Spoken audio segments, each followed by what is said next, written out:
I'm Captain Aaron Moses, the Executive Officer of the Wichita Police Department. Chief Sullivan is here to provide some updates regarding an incident that occurred yesterday involving the Sedgwick County Sheriff's Office. We will have two videos that will play behind the chief at the conclusion of his statement, and then we will also release a press release both to the media and on our social media. Chief. All right, thank you.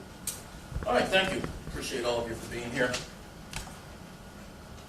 On September 4th, 2024, at approximately 1:20 p.m., the Sedgwick County Sheriff's Office warrant team, which consisted of 5 deputies and 1 sergeant, responded to a residence in the 8100 block of South Bernice in Haysville, attempting to serve an arrest warrant for a 43-year-old Robert Cook, and began conducting surveillance on the home. Deputies later conducted interviews and received information confirming that Mr. Cook was inside the home. At 2:55 p.m., deputies requested the assistance of a canine. A canine from the Haysville Police Department assisted with clearing the residence. After the canine cleared the residence, a team of deputies entered the same residence, believing Mr. Cook was locked in a bedroom. A canine unit from the Wichita Police Department also responded, but they remained outside the residence for the duration of this incident. A sergeant and 2 deputies exited the residence and prepared to deploy chemical munitions into the bedroom to end the barricade. At 3:48 p.m., a deputy broke out a bedroom window and Mr. Cook fired at the deputies multiple times. 2 deputies returned fire. Deputy A fired 3 rounds from a rifle and Deputy B fired 5 rounds from a handgun. Neither Mr. Cook nor the involved deputies were injured in the exchange of gunfire. The combined Wichita Police Department and Sedgwick County SWAT team and WPD negotiators were activated by myself at 4:03 p.m. At 4:41 p.m., negotiators contacted Mr. Cook by phone. Throughout the ensuing 7-hour negotiation, Mr. Cook made multiple statements that this was his last stand and that he would shoot at officers if they made entry into the home. At 9:01 p.m., after negotiations deteriorated and continued threats by Mr. Cook, chemical munitions were deployed into the residence and SWAT operators heard gunshots from inside.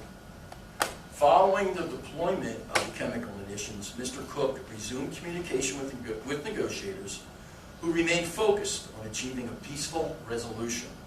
While operators were preparing to introduce a second round of chemical munitions, Mr. Cook peacefully surrendered at 11:33 p.m. Mr. Cook has been booked into the Sedgwick County Jail on 3 counts of aggravated assault on law enforcement officers. This investigation is ongoing as detectives are currently serving a search warrant at the incident location to gather additional information. Mr. Cook's charges may be updated as more information is gathered. The Wichita Police Department, as you know, does not typically release the names of arrested individuals until formal charges are filed. In this case, the suspect was arrested on an approved arrest warrant stemming from a charged case in Sedgwick County District Court. The warrant was for failure to appear in contempt of court stemming from an incident where Mr. Cook threatened to shoot bail bondsmen when they made an arrest attempt. The facts of the incident that occurred yesterday will be presented to the Sedgwick County District Attorney's Office for formal charging consideration by investigators for the Wichita Police Department, ALERT, Advanced Law Enforcement Response Team, ALERT team members. So what we have for you is photo number 1 is behind me, and this will be a timeline, and then we will have 2 short videos for you. The first video will show you the deputies announcing their presence, their identity, and their purpose. In the second video, you will hear Mr. Cook shooting at the deputies. All right?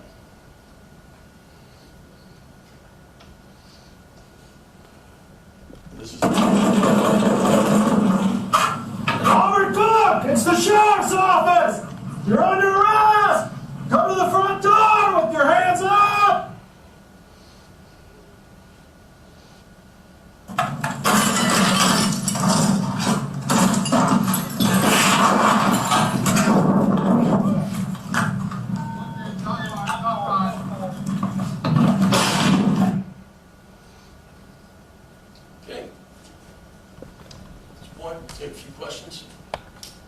do bear in mind, this is a very active investigation, and an investigation that has really just begun.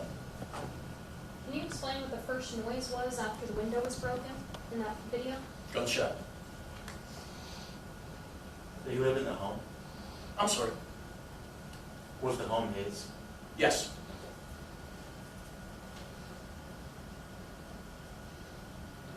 What other possible charges could be added? Well, throughout the evening, as I said, when chemical munitions were first entered into the premise, there were gunshots heard, but at this point, all we know is that gunshots emanated from inside. We don't know if they were directed at anyone in particular. So we're out, as I said, we're out there now serving a search warrant. We concluded and held the scene throughout the evening because it was excessively dark, and we had to give the scene a chance for the munitions to dissipate. So we're just, as I said, we're just beginning this investigation, and we'll be looking at those different factors. Talk about the length of time that these negotiations went on forever, and also the relief that even had to be, these guys are out here for hours. I mean, talk about that and what they go through and what type of efforts the police department has to relieve those operators. No, I mean, and that's why we have a combined SWAT team, just for that reason, so we have sufficient personnel so we can relieve individuals on post. But that being said, you have people that are in specialty assignments, and they're on post for an extremely long period of time. Luckily, the weather was not a factor last night, but it was extremely dark.